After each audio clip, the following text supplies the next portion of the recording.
Hello everyone, we are back once again, a little bit later than usual as well. If you join us on the live stream, it is 8 o'clock at night, Greenwich Mean Time, British summertime. I'm not even really sure what sort of time of year it is right now, Quinny, but you are looking very cool, looking a lot cooler than me in your studio. I don't know if you've got some aircon going on over there, but it is hot. Nice and chill. It's hot here, absolutely sorted. My problem with this place is heating it up, so I'm okay now. It's nice and shaded in here, nice and cool. So, I'm quite chill now. I've got two doors open. I've had a fan on all day, but as we tested off air, the fan would be just coming through constantly on the microphone, and we like to try and keep the production levels high on the End Product podcast. Of course, we have a really nice amount of people already sort of active in the chat. So if you've joined us, welcome. We're live on Twitch /Plastician. If you're listening in the future, you're probably doing that via podcasts or via Quinny's YouTube channel, Quinny3001. You already know the drill. Like, subscribe, comment, all of that. We love to see you all on board, getting involved. So we got a lot to get through today. We'll have a good chat. We'll get some questions from the audience as we got such a good, active core of you in the chat already. It's lovely to see that. And hopefully you're all not too hot and sweaty, and we can get through some Sorare action. Quinny, how has your week been? Any end products to report as of the last 7 days? Good question. I don't actually think so, to be honest with you. I think most of my business has been, I don't think I've done any winning recently. No, not since the last time we were on. So we were talking about Euro Under 21s. And since then, the only kind of, I suppose, end product you could call it I've been getting has been IRL in real life. I was guest courtesy of the legend that is John Nellis, bringing me to Manchester for Stishy Boy, the treble winning parade on the bus. So it wasn't really end product in the traditional sense. I say it was a bit more IRL, old school media. John Nellis with his agents and his brand deals and all that good stuff that's going on with the beer company, bringing his ringer pal in, who's a fan, meant to know the songs, did he? I've not been at the Etihad often enough to know any songs beyond the ones that are like 3 words or something, But great. So that was it for me. I've got like some footage and stuff. There'll be a wee video that will go out about it, maybe a wee TikTok or a Instagram or something. But Stish, I don't know if you were in and around. No, you would have been, of course, Manchester United fans in London, of course. But I've got the pattern now. I've got the scarf. I've been there on the bus. I'm fully fledged now. No one can ever give me shit anymore as a City fan for being a City fan, But it was heaving down, mate. It was heaving down, cats and dogs, peeing it down from the rain. And like it made it all the better for the beginning of it, which was great. But the thing got delayed because of the thunder and lightning. Oh. So you were just, and like I must say, like the beer company were lovely. Asahi, however they're called. Yeah. I don't drink beer, and I'm one of these guys, Stish. We've been out a few times, so you'll know this, right? And some other scouts and managers from around the world have met me in different watering holes across mainly the UK, I suppose. But I'm not a big drinker, but I will get drunk, I'll hammer a few shots and a few pints. That'll be me, But on the beer bus, guess what the options were? Beer or wine? Well, they had Asahi, and then after that they had Asahi. And then if you didn't want any of that, they had Asahi. So I wasn't doing it sober, obviously. So, I done my best to get as drunk as I could on beer, which was just a cocktail of all sorts of stuff going on. Tunes were blasting. The parade was insane, honestly. The whole Manchester felt like a stadium. It was like driving through a stadium constantly. It was unreal. I've got some good footage, so I say I won't label it anymore, but there'll be some stuff out. Feel free to check it out when it's out there. If you haven't already, of course, make sure you go and find John and give him a follow and a fist bump when you see him. And yeah, I can't thank him enough again for inviting me, and obviously the hosts, Asahi, if they're listening, I doubt they are. But yeah, it was that. So for me, mate, that's been the epicenter of my world for like 4 days there before all the Brendan Rodgers stuff even happened. So actual end product on Sorare has been null and void for about a week or so. I did see some of the pictures of you and John, and it didn't really strike me initially that it was absolutely teaming it down. But I thought you was just covered in beer and champagne and stuff. I thought it looked like you were on the actual bus in some of the photos. I was like, you boys on the bus, and then I realized it looked like you were on some kind of almost like a raised platform, like so you were like almost at eye level with the players on the top of the bus, weren't they? You when they came. No, we were on our own bus. Oh, So the you bus parade, oh, right. aye, mate. So the bus thing had like 5 buses, and there was 2 for the players and like whoever, right? And then there was 3 other ones, and one was the Asahi bus, and that was like me, Nellis, and then like Man City, like YouTube and TikTok people, and Sean Wright Phillips was there, which was Oh, sick. incredibly amazing. Yeah, to meet him. Which was cool. But no, we were actually part of it, and then we were the final bus of the parades, you know, so we were like right at the back. But I've got a good snap. I don't know if it might be out somewhere, but yeah, like, so the players' bus was behind us at the back, and then when they arrived, the bus goes away, loads them up, and then comes out, and then they pass all the buses to lead it. So I've got, mate, Foden comes past, and he's got the Champions League, and he's like, mate, it's 2 buses in the street, you know, couldn't be any closer to him. You know, I could have jumped on it if I was brave enough, I could have jumped over, you know. And mate, he's like that with his trophy right at us, like, yes, giving it, you know, and mate, unreal. Nelson's got some good footage of it as well, because like at that exact moment, Grealish and Haaland are having a mad moment as well. Oh, I saw that on his Insta story, yeah. Oh, did you? Did I put it out? Yeah. Grealish So, had a great weekend, to be fair to him. I think he'd been out about 3 nights on the trot, hadn't he? Because they went out to Ibiza from the final pretty much, didn't they? I think they had the players flown to Ibiza and then back for the parade. So they must have been at it for about 3 days straight. But I saw some really good videos actually of like Carson in the home dressing room at Man City with his jeans and his shirt on and goalie gloves rolling around on the floor like smashed. So yeah, we're having some while we're on this subject of like Asahi and beer. There's some really interesting chat going on in the chat while we're here on Twitch, and this is quite funny. But someone said that Madri is the best champ Euro beer. Asahi is the best champ Asia. well, if we put beers into like Sorare categories, it's hard to argue with that, isn't it? I guess Tiger beer is a good one. I think there's a good one there from the Sorare experience, and because I was on the Asahi bus with all the big Asahi people, you know, I now know that they, you know, Asahi says, the Sorare experience says Asahi is the best beer, followed closely by Peroni, and actually they're the same people. So that's really funny. Same good marketing. Good, you know, they've got your shop tied up anyway, your local shop, you know. So absolutely. So that sounds like a great. You've had an incredible week then in that case. Like whether or not, like you said, the IRL End Product definitely has hit home heavy for you. IRL End Product for me, I've had a really busy week in terms of like watching my son's football. He's been in amongst the Crystal Palace Academy coaches for the last couple of days, and it's been really good seeing how they operate. I mean, got to be one of the top academies in the UK. Definitely one of the top ones in London. I think they've got a great, you know, we can see some of the players that have come through in the last few years. But yeah, that's been fascinating to watch in an IRL sense of matters. But I did get a bit of End Product in the week. A couple of players picked up a super rare, managed to get a super rare win, just scraped in. Big up Lee Han Bomb and Bake Zhong Bomb, bringing, you know, like when you get that little score comes in, you almost start forgetting about your teams, and then those career scores start rolling in. And they put up some good AA, even though that they both, you know, like conceding that goal in the 95th or 96th minute, I think it was, to lose the clean sheet. I mean, that could have been a really big win. I think it could have been a nice one, maybe a tier 2 or tier 3. But in the end, managed to win a tier 5. But, you know, it's another one of those, like, when you win a U23 tier 5, if you win like a young one, it's not actually that bad. I'm just going back into my club now to have a little look at, remind myself of the player so I don't get the name wrong. But I won a couple of cards. One of the cards I did win was Raspadori, the forward at Napoli, rare. Nice. I've seen that actually.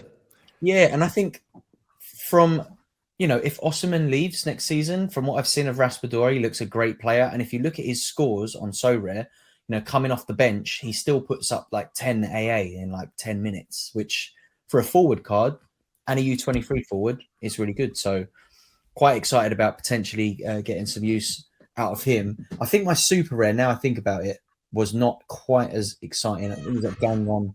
I'm still trying to find, just got to get onto the site. My internet is not particularly fast, but yeah, it was a Gang 1 defender, if I remember rightly, or a midfielder. One of those players who kind of comes in and out.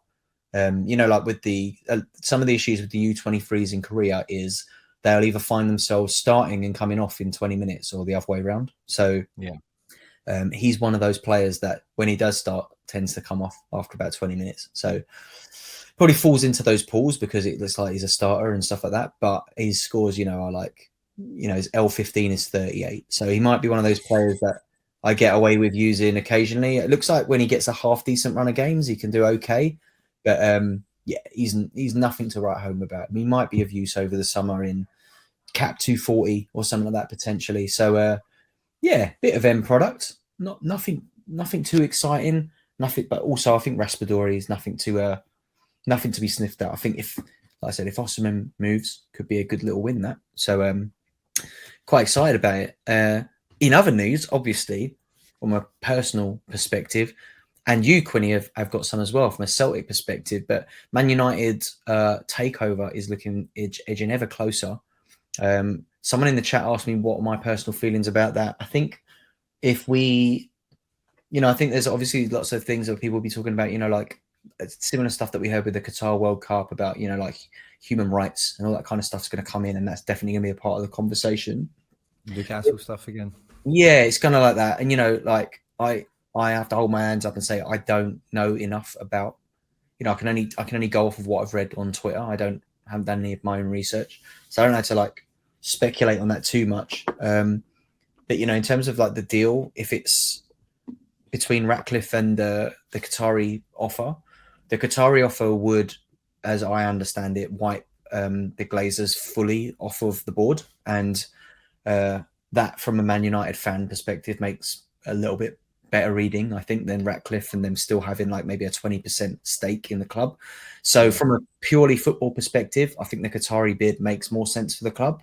But yeah, from a maybe human rights and moral perspective, I can't say that I'm not really well up enough on like what goes on in Qatar, to be honest. I saw a lot of it through the World Cup, but again, I mean, there was conflicting from both sides on that. I don't know enough about what actually goes on. People that went out there told me that didn't seem to be the case out there, but a lot of the press was obviously bad over here. We were reading all sorts about human rights, like LGBTQ rights, all that kind of stuff. And, like I said, I'm not really qualified to comment on that properly, so I'd rather stay out of that side of it. But yeah, like I said, in terms of the deal, if you take all of that aside, the Qatari deal definitely is like better for the future of the club in business terms, I think. And Quinny, big news on the Celtic side. How are you feeling about the new acquisition there?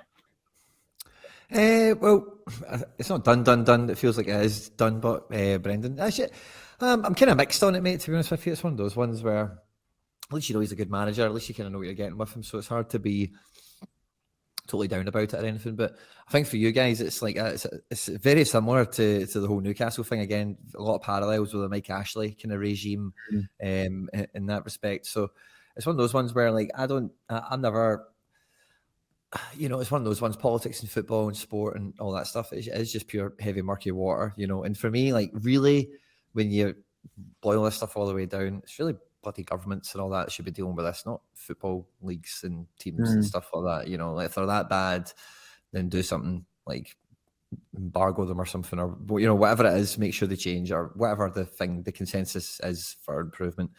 So I always find it a bit weak when, especially the political arm of things tries to move responsibility into football or put, because even if it is for messaging and stuff like we've seen, and like you've said as well, it's definitely not what I want to talk about. Definitely not. It's funny. But yeah, I'm with you on that. For me, it's all about the football, and like for what does come of it, in terms of Man United. Like I seen a great TikTok. I think I retweeted it, Stish, so you need to check it out. And it's a Man City fan, and he's going through like, you said we would never do this, and then we did it. Then you said we would never do that, and we did it. And he goes through like 6 things that Man United have obviously done.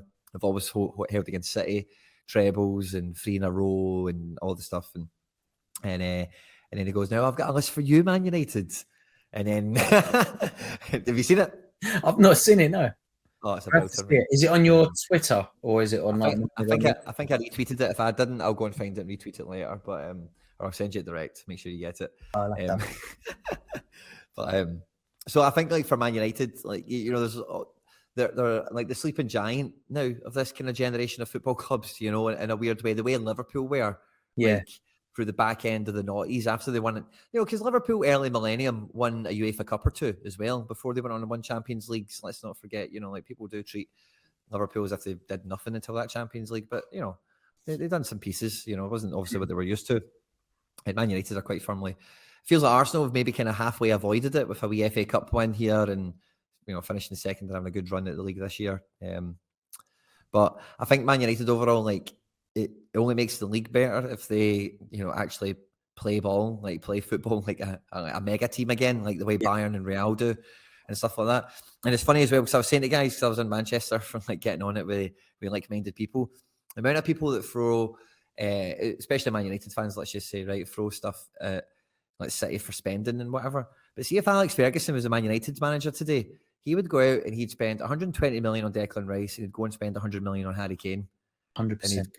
You know, he would not mess about, you know, like, and that, so it's never not been the case that the best teams buy the best players, you know, because the best players win the league, you know, and the best players are never cheap, you know, so it's just an unavoidable. So I think like Man United having that history of it as well, like you can kind of pick up the spending pattern as before, and like the Qatar injection of money, doesn't really actually give Man United any ammo they probably didn't have already. It's more just who's holding the gun now, if that makes sense. If I can use a very awkward analogy, considering we need to, we still need to sell. We still need to sell a lot of players. You know, like financial fair plays here makes sense now.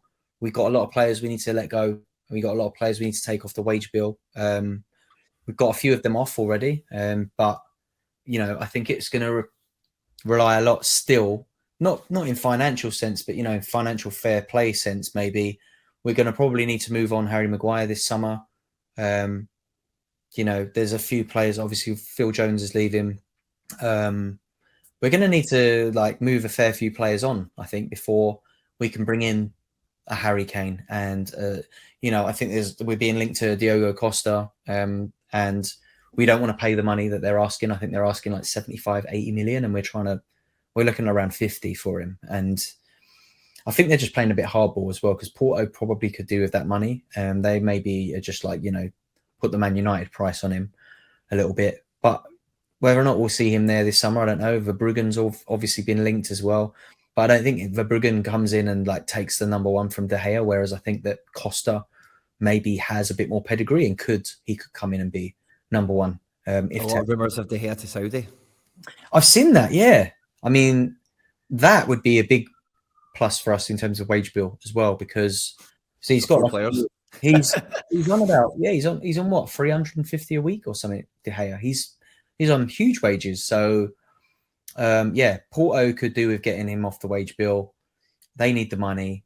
We need a goalkeeper. If De Gea went to Saudi and took that money, it would do us a big favour, I think.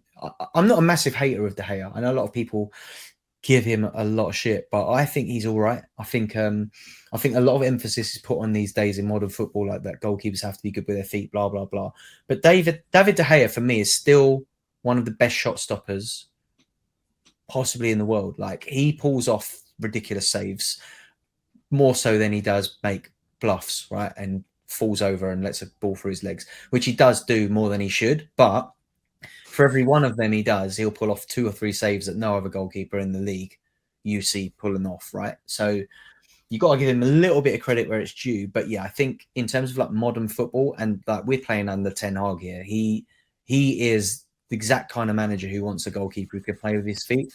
So it makes sense that if we're going to hold on to Ten Hag for a few seasons, then David De Gea is probably not in his plans long to mid term.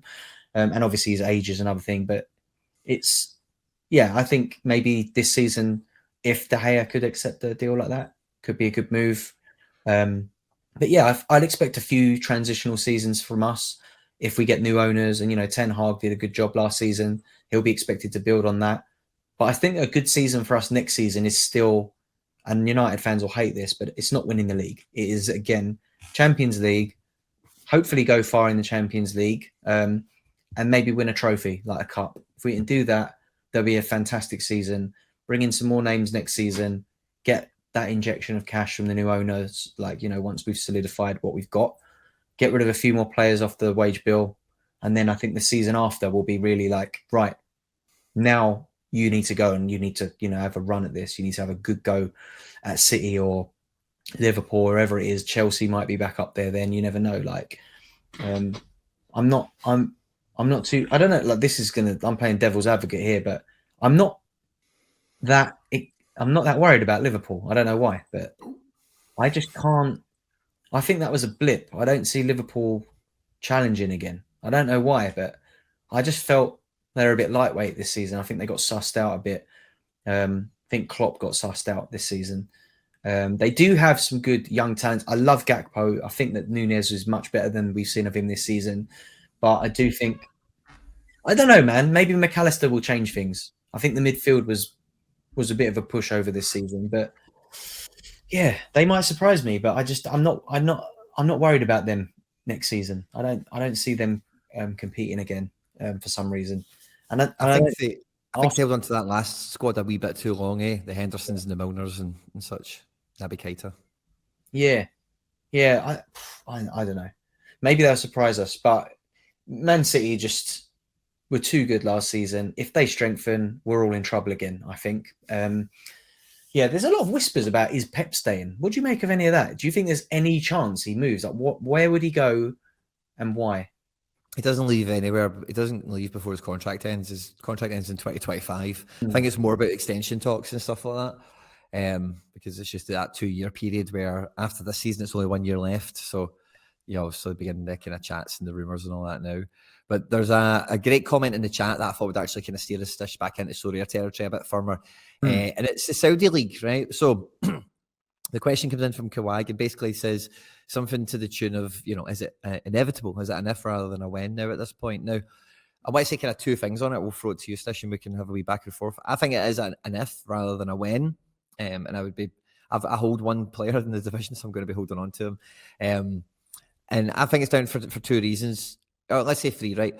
Sorare have said that they would do it if it was viable, i.e., like, you know, it's if they had cards, they would be sold, people would buy them, and they would have deals in place that make it all worth the while. Second thing, of course, is coverage and level of coverage. Now, I'm going to suspect the Saudi League, even no matter what, before this summer, the last 4 or 5 years, the amount of investment it's had in infrastructure, coverage, etc., is going to pale in comparison to what will happen going forward.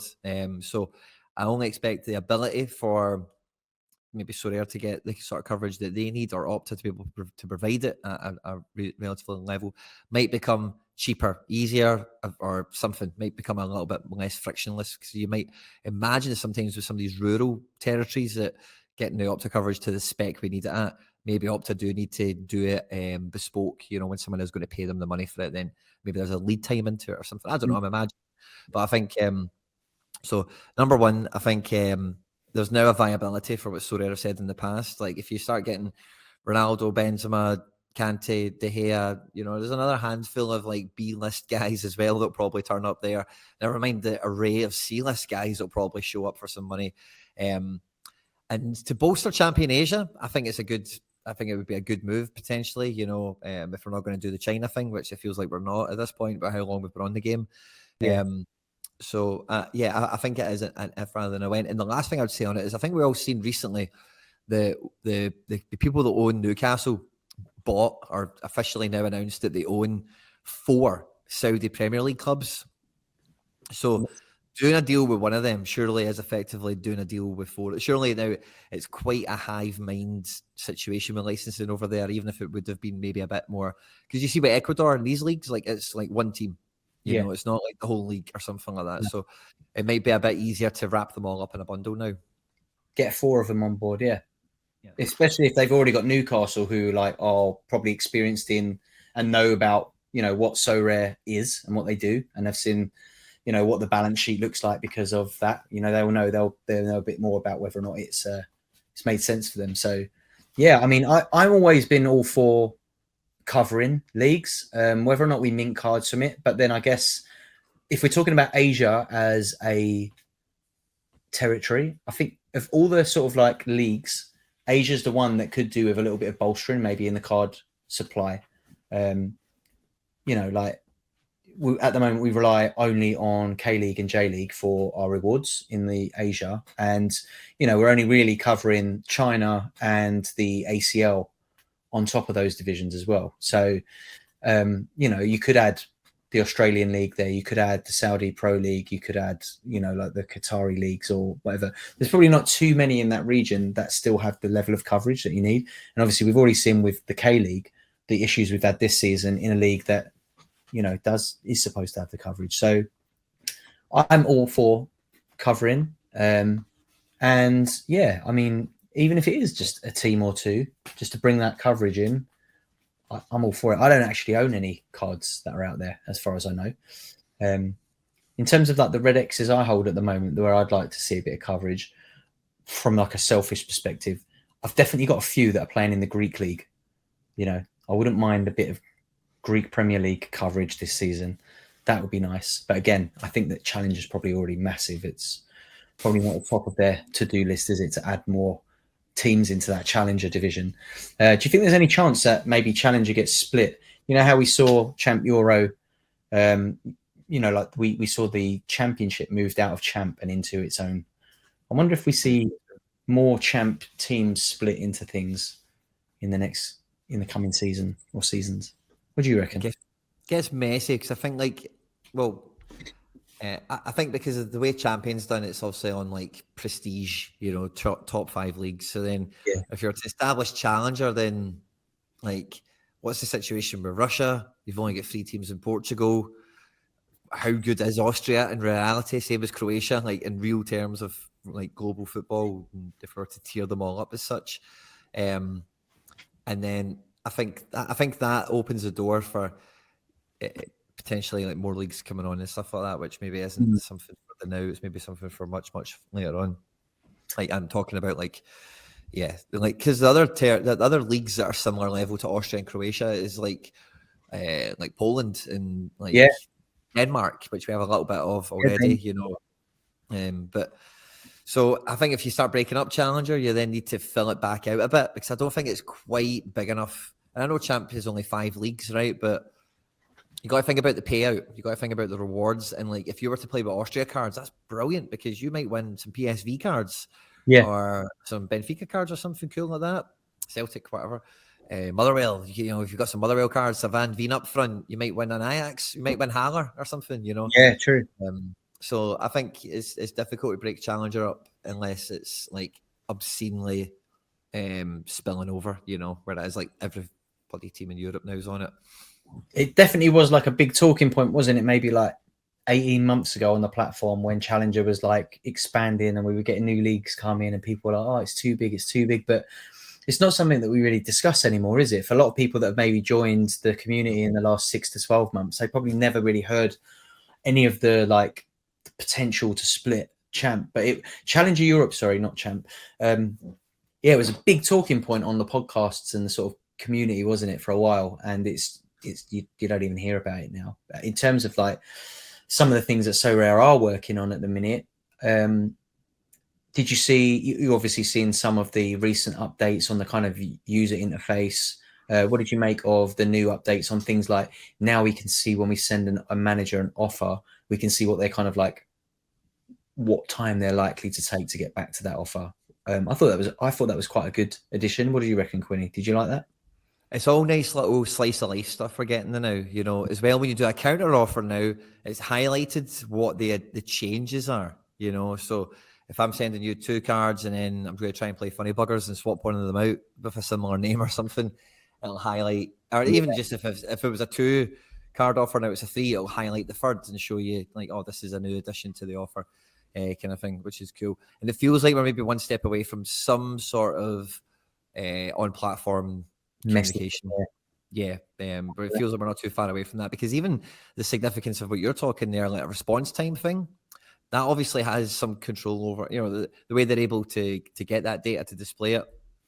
They're probably building a lot of a lot of stuff back there that's going to all kind of trip into that. That's like being on WhatsApp when you were last active. Basically, that's what I think about when I see that in a weird way. Obviously, it's different because there's notifications that coincide with it as well, and actions on the platform that get logged. But no, so I think all the developments we're getting was one for this June. I think it'll continue like this through June. It'll just be lots of little slice of life stuff, just like, oh, we added this today, and oh, by the way, check out for that, and that kind of thing. And maybe by July we start to get it, because everyone who, you know, like a lot of people maybe look at me and think I know stuff about Sorare, right? But they don't tell me anything, right? But I'll tell you one thing that I do know is I see John and I see Fiago, and they both tell me that they're not coming back to the 1st of July. And if I think there's any sort of, you know, like who are the guys that make the adverts, and who are the guys that they put in the adverts and want to do the you know, the TikToks with and all that. So if they're like not coming back to the 1st of July, I think 1st of July is when it's maybe going to be a wee bit more, let's start ramping towards August, you know, and let's build it up a bit. Yeah. If you get me. Interesting. Yeah, I think while you was chatting there, I got myself sort of my brain ticking over, thinking about, you know, that podcast they did with John, with Dan and a lock on it, and they were talking about some of the things. And one of the other things that they mentioned that I haven't really thought about until like literally now was they mentioned like the card burning and burning of cards as well. I wonder if we'll see any of that before the start of next season, or if that's something that they're thinking like way further ahead into. But that'd be quite interesting. I'd like to know I think that's a far down the road one. Yeah.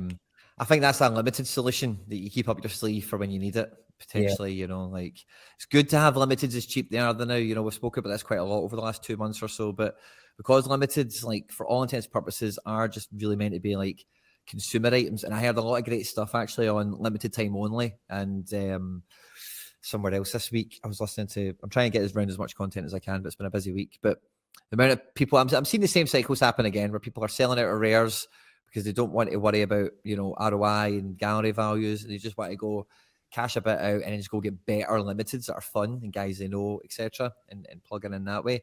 And limiteds always have to be that option for me. Like that's what their purpose is on this platform, is to be a disposable, like I said before, like toys and stuff like that. It's just disposable income. Like, oh, I bought a Sorare card this weekend for 30 quid, you know, and like the fact that it's now 25, no one shouldn't matter.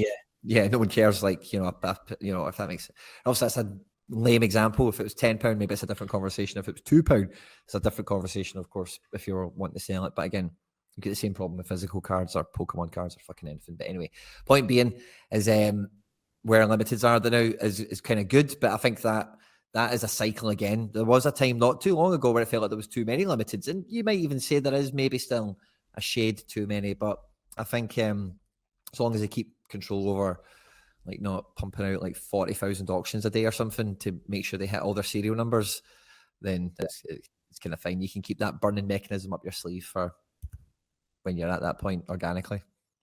I think if we're talking about ROI as well, I don't know, like I can't talk like that broadly about it, but some of the cards that I've been sort of like keeping an eye on in terms of auctions and stuff of late, obviously I'm probably looking more at like super rares that might maybe take my fancy, but a lot of the cards that I've been looking at or like bidding on of late are going for more money than they were like a month ago. I don't know if you've noticed that, if that's the same with you, but looking at some of the sort of like U23s, and I don't know if it's because maybe they've got good L15 scores visible, so like people buying for next season are just buying the cards that look like they're going to bang. But it's Bacharina, who plays for Zagreb, 19-year-old midfielder who obviously has that U23 utility through the under-21s tournament as well. I thought, I might pick that super up, put a cheeky bid in.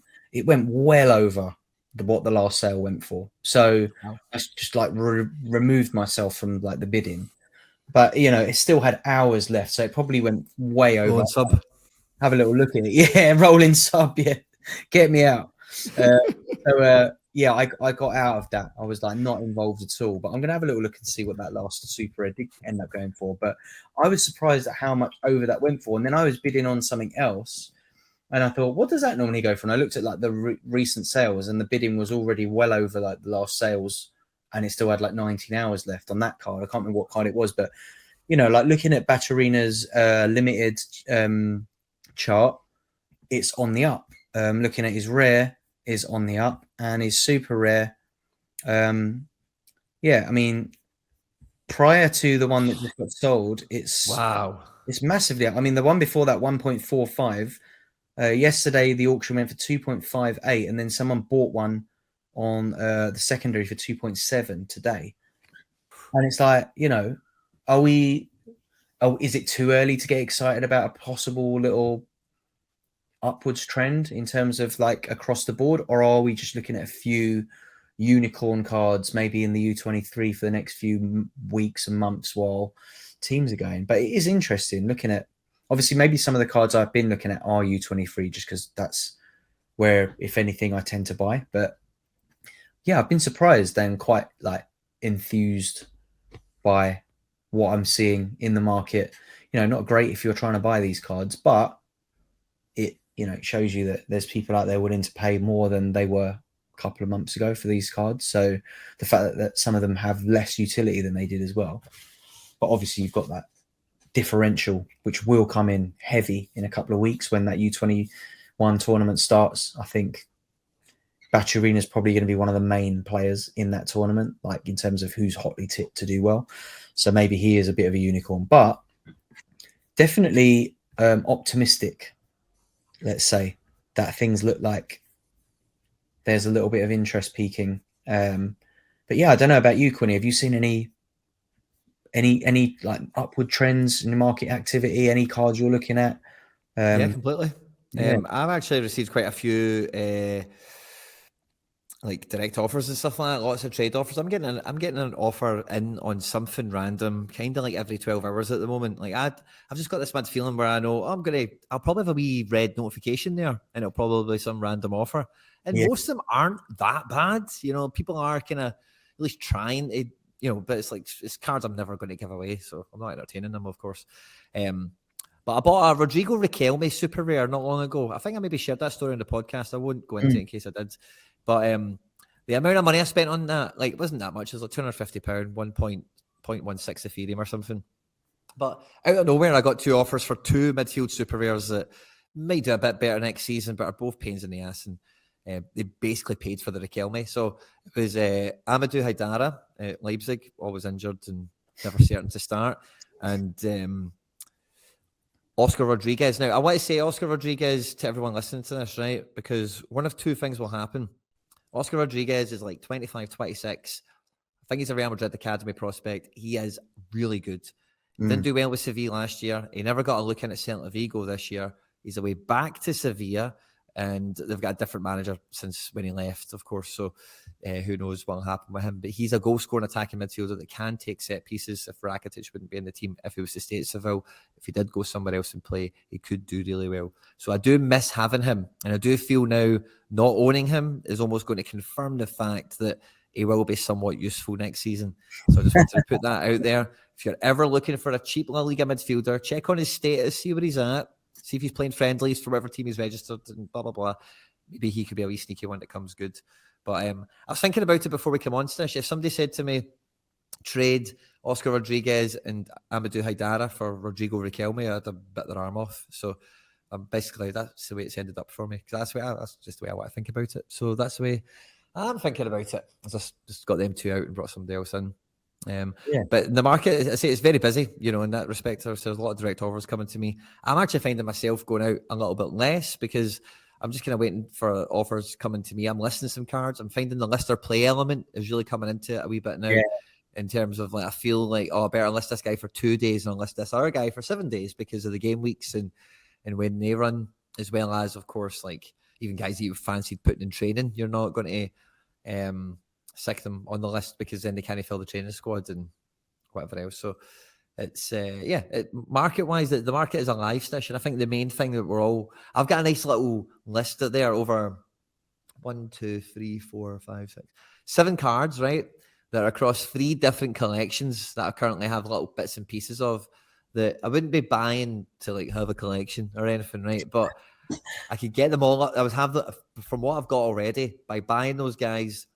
They would all walk in with the 2% collection thing on top, and positionally, they all cover like really good spots next season, if you know what I mean. So nice. Yeah. I think we're talking about the marketplace there as well in terms of auctions. The first owner premium is on, particularly for super rares, So that's definitely a big player in the market, I think, already. Yeah, definitely. Having a little look actually in the midweek, because obviously while we're recording this, while we're live now, we've got Italy against Spain live as well. Did you manage to get any teams out for the midweek, or are you kind of having a little rest until the weekend? Just training teams in a DNP filled thing of hitting hope effort. Went nowhere. Yeah, I banged a couple of stuff into like academy that I hope, like I think I had like Veerman in an academy team, just hoping that he got off the bench, didn't get any minutes in the end. But yeah, I think I had like a 4-player team out in All-Star Rare. But I've just noticed that it relied on Joselu and Chiesa to both start, and both of those are on the bench. So unless they both come off the bench and score, not got a lot of hope there really. 81 points in total so far in my All-Star Rare, so not expecting a lot of end product for this week. But that just made me wonder. Obviously a lot of, you mentioned John and Fiago maybe like kind of taking some time off now until July. Are you looking at your gallery? Are you looking at like what you can actually do with it in the next few weeks? Are you expecting much end product in the kind of close season? I know we've got a few little tournaments starting up. I know you had your Spain contingent, but other than that, any gaps you're looking to fill before the new season starts, or is it just about building for next season now? Yeah, I'm not really looking to fill any summer plugs. I think the Euros international stuff is, I think general international football, I've very much overlooked it for the summer. Like this weekend, we've got Euro qualifiers starting. There'll be a couple of fixtures through the off season, obviously, for that. So I'm quite content with how I'm set up for it. I'll have a couple of teams every week, and I mean like 2 or 3. It's maybe some strong weeks with an extra keeper, maybe 4 or something, but not much beyond that.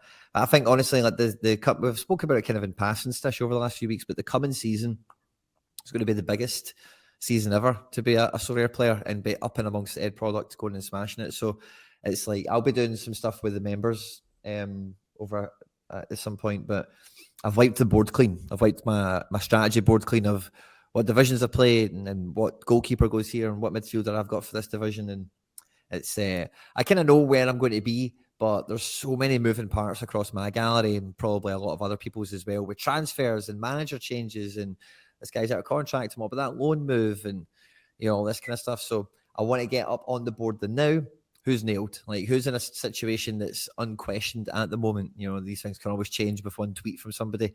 So I think it's very important to get your ducks in a row in that sense, because when you're just looking at your phone or you're just looking at your computer all the time at your cards and how many yellows and how many are red and how many are this and that, and you've got these question marks around there. Sometimes just having it quite visually laid out, like, oh crap, I actually don't have a nailed on striker for next season, or whatever your dilemma that comes up, that's information that you do not want to come on your desk too late. Absolutely. Another thing that just popped into my head as well, I don't think this is anything that you or I have even spoke about off air, but let's do it live, and I think like we can get the chat involved in this as well. You obviously taking advantage of, you and John managed to get in amongst the city like trophy parade in the week. Yep. And you and I have managed to get to a few fixtures with some of the members of the Sorare community in the last season. What is, if there's one team you can go and watch, one player you can go and watch live next season, who is it? Where are you going? Who are you going to watch? That's a really good one. That is a really good one, Stish. I really need to go to Italy to see football. I've never been to Italy. I've never obviously been to see football in Italy either as a result of that. So I think that's what my gut tells me straight away, is that it would need to be Italy. But Sorare wise, there's no direct it would have to be that team because of this guy. I've got a few guys in Italy, but so many of the clubs in Serie A as well. Like individually, I like them all, kind of for different reasons. Like Fiorentina, Batistuta and Rui Costa and some of those guys, and Lazio, Pavel Nedved and Crespo, Milan's with have had great players forever. Juve the same, Roma the same. So maybe Rome at the Olimpico is probably, or the San Siro. I need to go to the San Siro probably before it gets changed or whatever. So I think the San Siro is probably on the list somewhere quite high. Yeah, I think I'd love to get out to. I think because I watch quite a bit of Eredivisie, I'd love to go and watch maybe Ajax or PSV play. Would be great. Feyenoord as well, though. The atmosphere at Feyenoord looks absolutely insane. I'd love to get there for that. And yeah, I guess Dortmund would be good. That'd be fun. If we can get amongst the yellow wall. Jerif, who joins us actually. Jerif is someone who has been a subscriber to me on Twitch for many, probably years now, Jerif. When I was doing my music streaming, he always comes in here and he says, he doesn't really know much about football, but he's come straight in. He's given us a subscription and he's highlighted his message and everything. He said, I know nothing about football, but I'm curious as to what you two think about Messi heading to Miami MLS. I mean, we're talking now about a trip of a lifetime. Like, how good would it be to go to Miami, sun it up, and watch Messi absolutely rip it up? I don't know if you saw that clip of him playing against Australia today, wriggling his way through a couple of defenders and playing a lovely pass through. And if that is a taste of what we can expect from Messi in the MLS, then I'm extremely excited to see just how much he elevates that team. I think we touched on it a little bit, didn't we? Do we think he improves his Sorare scoring at MLS? But yeah, I think Messi should be incredible to watch. And in terms of an away day, that would be good, wouldn't it? Going to Miami.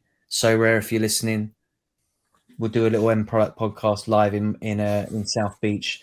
We'll get Quinny into Wet Willies, drinking the slush puppies. He doesn't like beer. He's already said that. That's 153% proof rum cocktails on South Beach in Wet Willies live for a bit of End Product. And maybe you can even get Messi to be on the podcast because let's face it, he is a investor, isn't he? And so rare. So he's the master of the End Product, isn't he? He is the master of End Product, and nowhere better for him than our podcast. Quite frankly, so rare. Pull your fingers out. Send me and Quinny to Miami, and we'll show him a good time. But that would be we'll show Messi a good time in Miami, will we? I think he could. Love it. He could show us a thing or two. I'm sure there's a few Argentinian steakhouses there that he'd probably not have to ever pay for food in for the rest of his life. The best place in Miami is probably his house. Yeah. You're like the Scarface mansion, minus the drugs. Definitely not minus the crazy South Americans, but yeah, true. Rodrigo De Paul is on the front door at all times. Mendy's hanging out by the pool, making sure nobody's causing it. Yeah, like some Gattuso looking characters in the front door, mate, ready to bite your arm off if you get too close. But that'd be cool. I'd love to see that. Messi in Miami would be a good trip. Are there any cards that you hold, Quinny, like random players who you would love to see in the flesh? Yeah, for sure. Jordan Larson, I don't know if that's a mad one, but that's the first one. I need to see Jordan Larson play. Is that the Celtic? Is that because of the Larson link as well, though? Because his dad's Henrik. Yeah, so I would need to do that, I think. I've seen Wirtz play. Fortunately, Celtic have played Leverkusen. There was a comment in there saying, "Come on, Quinny, for a Celtic fan to never have been to Milan," and that's because we played AC Milan about 12 times in Europe over the last 15 years. And just for some reason or another, I've just never been away in Europe like with Celtic either. I've always had free match packages at home and stuff like that, and that's normally been my budget, So making an away trip just has never happened. Even the first time we get out the groups, we had AC Milan in the knockouts. I was all set to go for that, but I had exams. I think I had standard grades or something, and my mum I know it was in March, but it was around that time, prelims and studying and whatever. I remember it. No, it must have been hires because Seville was standard grades. That was 2003. Yeah, so I think AC Milan out the group stages must have been in like hires and advanced hires and whatever. So I wasn't allowed to go to that one. And also as well, because I got tickets for that. Small story, I won't, it's not a long one, but I got tickets for the first time we got out the groups to play AC Milan in the knockouts at the San Siro. I got 2 tickets for it. But coincidentally that week, Stish, it was also Milan Fashion Week. And so when the draw came out, obviously the draw's out after when they announced Milan Fashion Week or whatever. So flights and accommodation and all that were Balubas crazy expensive, if you know what I mean. So little Quinny in high school was not going to Milan for Fashion Week. Didn't have the budget for that. So to get back on, sorry. So Larson is probably the one there that stands out. But besides him, any cool, quirky kind of Sorare players I would love to see in the flesh that I haven't next season would maybe be Big Enes Unal, but he's injured. I'm trying to think if there's anyone else. He's the only one that kind of jumps out. So I've had such fun with him this year. Gabri Vega would be great to see, but depends on where he moves and stuff. I'd probably rather see him playing Seville, to be honest with you. But yeah, I think that's probably, for who I've got in my gallery at the moment, the only ones that would jump out for me, mate. Mine's definitely got to be FC Seoul or Daegu, or both, ideally. Like a match between those two would be fantastic. Just for pure Sorare, Osmar, Lee Hanbom, Baek Jongbom, and the man Cecilia. That would be it. I'd be like in Sorare heaven.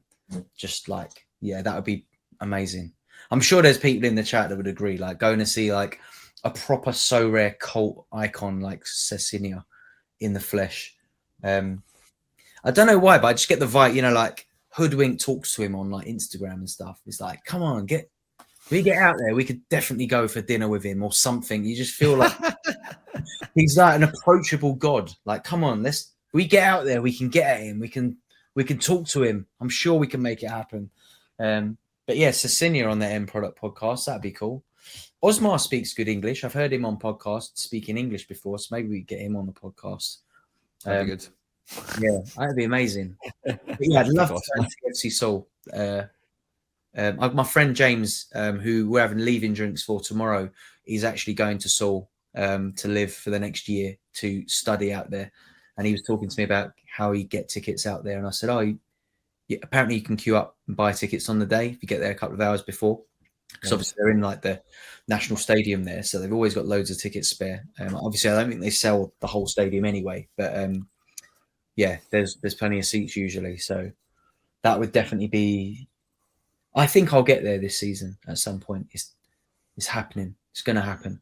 While my mate's living out there, get a flight out, get a ticket sorted, go to FC Seoul, see if we can pull a few strings. Can we meet Osmar at the end of the game for a coffee? Like, let's make it happen, Sorare. Come on. Let's do this. Get some clicks on my YouTube. Let's build it up.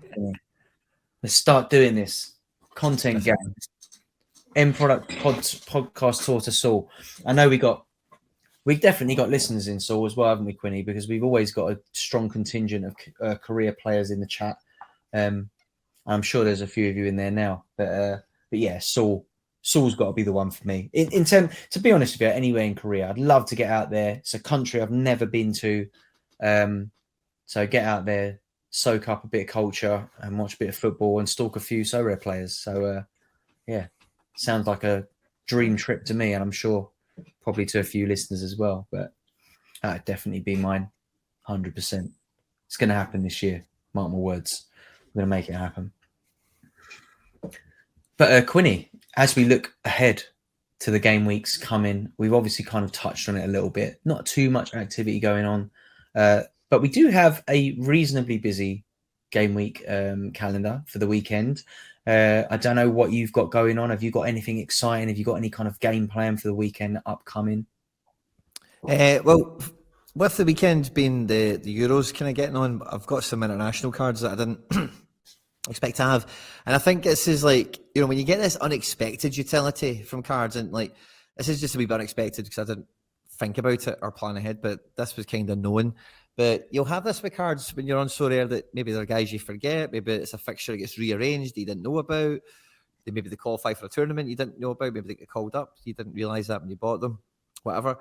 Is they're always a bit of a free hit, aren't they? You know, so that's why I kind of always like making sure I've got some sort of non-EU kind of footprint, because like, you know, the best thing on Sorare for me, if you're like proper try to crack the whip, like to win cards and win money and win all the cool stuff that are going to be given away now, shirts and rewards and stuff, is, you know, there's a sense of logic to, you know, the more times you buy a ticket, you know, you're more likely to win something out of it. And I don't subscribe to that when it comes to volume of lineups, but I don't mind that for making sure you're playing every week, if you know what I mean. And you know, without overdoing it or without going overboard, you know, within your means and what would make sense to your strategy, etc. But I feel that everyone, or not everyone, can play every game week to any real strength. So, like when I do with that board, when I get it redone again, it's all about having like what is the priority division, and then can I try and cover that for the most often for the longest possible. So the main division I'm playing this week is all Sorare Pro. It's the first one that gets picked this week, ahead of 240s, ahead of, you know, doing DNP goalkeeper stuff, or, you know, trying to stretch something because of a colour a card or whatever. There's only 500 entrants this weekend. There's 27 cards paid out, which is not great, you know, but for it being internationals, it is what it is. But so yeah, it's, you know, for me, I'm playing Rare Pro like every week then, basically, just because of the way the gallery's built and covered. And maybe one of the wins I get will be over a period like this, which has happened before, and who knows if it'll happen this week. But that's the kind of the POA, the plan of attack for that. Otherwise, it's just NYC stuff and a wee bit of some other internationals. What about you, Stish? If you get many teams getting out, you get many England guys. I've not got too many England guys. I do have a few cards available. My conundrum is I've got a few super rares, but I was a little bit underwhelmed by the prize pool in Rare Pro, the size of it at least. I haven't had a look at the quality of the cards, but I just don't know if I can compete with like a Rare Pro team with the super rares. A couple of them are a little bit punty, need them to play and hit. So in terms of like where I'm kind of looking at the moment, I have the only team I've kind of like got earmarked at the moment is in Cap 270, actually. I do have a few options, and I'm just the prize pool in Cap 270 ratio to like the amount of entrants. There's 65 rare cards in there, currently 611 entrants. So I'm kind of looking at that at the moment. Obviously, I'd normally maybe be looking at Rare Pro U23, but I'm a little bit short on defensive options in U23 as it stands. So my conundrum is, do I go into the market and just pick up a card that is going to play, like maybe plays in one of the like lesser known European teams that maybe has a good fixture that might not be too expensive but gives me a good entry, because I'm going in there with like Mbappe. I've got double game week. Who's the goalkeeper again? Kosovan goalkeeper. I'm forgetting his name now. Muric. Got Muric there. 2 games in the game week. Mbappe with 2 games. You know, he could hit 100 in one of them. Why wouldn't I go for U23? But then surely a lot of people are going to be doing the same, right? So that I'm in that kind of like, do I just bang Mbappe in Cap 270 and give him a captaincy and like hope he hits 150 points because they get the 50% bonus on that one?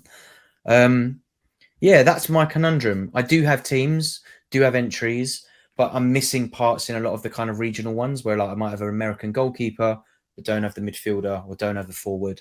So I'm kind of like bottlenecked a little bit into playing those all-star cap modes. And I'm wondering, like, do I go all out on Cap 270 or do I go heavy into Cap 240 and try and make sure that I like win some money? I don't know. But I definitely have some potential entries there. Rare Pro I probably will end up in just because I've got super rares, but I don't have super rare goalkeeper, so I can't play the super rare division. What I've kind of got earmarked at the moment, I've got like Demiral at the back, who I'm just now looking at play sharper. They've got him down at like 35% to start for Turkey. But do they have a double game week? There's a chance he must, start one of those games if he has got 2. I'm not sure if he has got 2 or not, but yeah, Demiral is in that team at the moment. I'm not sure. I can't fit anyone else in if I'm going to use Mbappe as it stands. But he does have 2 games, Wales and Latvia. So I just have to hope that he starts one of them, really. The double game week rule's a blessing now, isn't it? Yeah, definitely is. I mean, I've got Sesko there as well. I've got options. I just, could do with maybe another U23 defender or something so that I can kind of spread across a couple of decent lineups. But yeah, that's going to be my conundrum probably tomorrow morning, tonight, trying to figure out who fits where. But yeah, I've got a few goalkeeper options. So I got Muric, I got Romo, Severa, who kept a clean sheet in the first leg against Levante. So yeah, Xander Clark's not going to play, is he? I think Gunn will play in goal, right, for Scotland, if I'm not mistaken. Yeah, should be good. Kaminski's not going to play for Belgium. Burian's not going to play for Velez. So yeah, I mean, I've got like three goalkeeper options. So I can probably get 3 teams out. One of them's likely to be a rare pro team, slightly puntier with the maybe use my Damsgaard super rare. He should play for Denmark. Might get some use out of him for the first time. But yeah, it's just a shame that I'm missing those pieces for U23 because I think when you've got an Mbappe, you kind of want to put him in U23, don't you? But I'm going to be everyone who's got an Mbappe is probably looking at U23, I think. So the last hurrah, the last dance. Yeah, it's that, and I think we're going to go in there and play against like Nanzo, who's got like the he's got all the super rare Camavinga and super rare in there just like sweeping up all the rewards. So maybe I might be better off putting Mbappe in cap 270 and getting that 60% bonus I've got for him with the captaincy. That might be a better shout for me, I think, with the cards I've got available, just because my supers are not going to bang. And they're a little bit risky as well. So if I had one of those supers that I know could bang, but I think my best chance of a decent score from a super is Lautaro Giannetti for Velez. So yeah, maybe I put Muric in an all-star rare pro with him, and yeah, there's got to be a decent-ish option there. And then maybe Romo goes into a 240 cap 240 to try and scrape those 3 teams together. But yeah, that's what I'm going to be figuring out. Who goes where, putting a decent team out, and fingers crossed for a bit of end product, mate. Even if it is a little tier 5, I'll take a tier 5, tier 4 win. They all count, don't they? Likewise, yeah, for sure, man. But yeah, I mean, on that note, is there anything else that we need to squeeze out this week? I can't believe we've got up to the hour already, Quinny. It's gone super quick. It's been one of those weeks, mate. Honestly, time is just going away like that. You know, it was only yesterday I was on top of a bus drinking beer, and now I'm sitting here getting ready for the weekend. You know, I'll tell you what, that's going to be me this time next week, mate. Inside a bus. I'll be at Glastonbury this time next week. Oh, yes, well done, So yeah, in terms of the End Product podcast, it'll either be early morning Thursday or maybe we'll squeeze a little late night Wednesday session. Live from Glastonbury. Yeah, that'd be a good one. But, people are asking, are either of us going to the Sorare Sevens event? Is that next weekend? I feel like it clashed with Glastonbury. I remember when they were arranging it, I was not sure if I was about. I've been asked for one. I think it was okay for me. I need to double check, but somebody's approached me for one of them. There is a few, so I'm not sure what one I need to remind talking about, but Sorare Sevens, checked in a while, actually. Yeah, 29th of July, end of July, not June. I think the issue for me was a wedding or something. I don't think I'm around for it. I don't think I am around. But if I am, I might head down. But for some reason, I remember them getting in touch. And when I checked the date, I had something else on the 29th of July. So I might not be there. But Simo, it was you that I was talking to. There you go. Yeah, I seem to remember I was away. I'd have to check my calendar again, but I'm sure. Oh yeah, there you are. I'm at a wedding. I'm in Marbella on the 29th.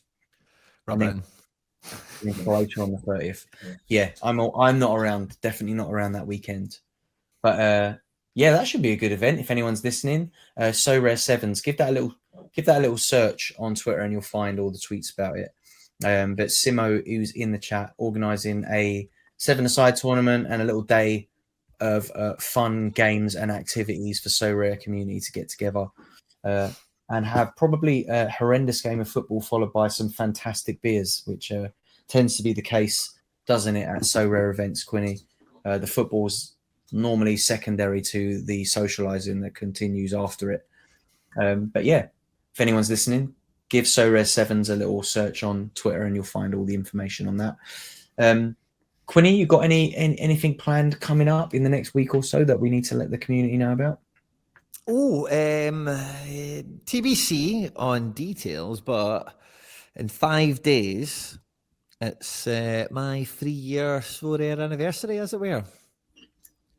So what are you going to do? Be hitting a live stream on that? You're going to get drunk on stream and have a beer celebration? Details TBC. Definitely have some sort of live stream action, and maybe have some fun stuff lined up as well. So yeah, I don't want to say anything until TBC. Till things are wrapped up. But yeah, it should be fun. It's not gonna be like dude, I don't know if you caught. We'll talk about this for 2 seconds. But I don't know if you caught John's stream last night. John gave away 37 cards last night, and a mad giveaway stream. Was kind of end of season limited thing. I was on a screen trying to catch it. Yeah, I couldn't. I'm not going to be doing anything like that. Gallery away. Edward's unique giveaway has been recommended in the chat, and that's never going to happen. But I love the effort. So no, it should be really good fun, but it's not. I'm not teasing you in that sense. It's not going to be like, oh, I'm going to come and give away 1 million limited cards or anything. It's just going to be like maybe a wee bit of end product theme in terms of like a wee bit of reflection and a wee bit, looking back at some of the wins. Yeah, maybe some of the fun stuff like that. Maybe crack open a bottle, maybe get some guests in. That could be good fun. Yeah. Because I tried as well. I don't mind saying this at the end of the show because I probably won't keep this in the audio stuff. We'll see if it's fun. But I tried, see, like 2 or 3 times, like a month ago, I tried streaming on a Sunday, and I tried sending some folks some DMs like, hey, I'm just going to stream a Sunday night, and like, some content folk, just like if you're around, pop in, we'll just do some random stuff maybe on a Sunday night. And I obviously was doing this very last minute, and just me thinking this would be a good idea, not thinking about other people. So not very many people were up for it on such short notice. I think MLS Card Guy came in on the first one, and I think the second one I ended up soloing it myself maybe. But anyway, so might have that kind of theme to it. But if I tee it up properly, which I'm maybe now giving myself the impetus to do. There you go. Maybe I'll run a bit better. You've planted the seed now. You've got to do it. You've got to follow it through. But yeah, I think if it's in 5 days, what's that, like Wednesday, Tuesday? I think it's Wednesday. Tuesday, Wednesday, something like that. Yeah. Well, yeah. Let me know. If it's in the week, as long as I haven't got football training Tuesday. Or something like that, then I'll get involved, mate. I'll come and pop my head in the stream. Awesome. Love it. Sounds good. So that's all I've got planned. Beyond that, it's just getting through the weekend, wanting to see Scotland beat Norway with all my Scotland cards. Haaland will be put on ice. There you go. Haaland on ice. I mean, just like Jack Grealish's drinks have been for the last week, as he skates his way into the England setup. Hall of Fame, I thought you were going to say there. He will. I mean, if he carries on drinking the way he has been the last week, he's in my Hall of Fame somewhere. Maybe not the Premier League one if he carries on, but yeah, we love to see it. We love to see it. That's it. All right, gang. Well, on that note, it's been an absolute pleasure hanging with you all in the chat. And to anyone listening on the podcast, we always love having your ears and your feedback on Quinny's YouTube. Of course, if you want to watch it back, we do see the comments. We love to see the comments as well. So please do keep them coming. Do give us likes, subscribe, reviews, shares.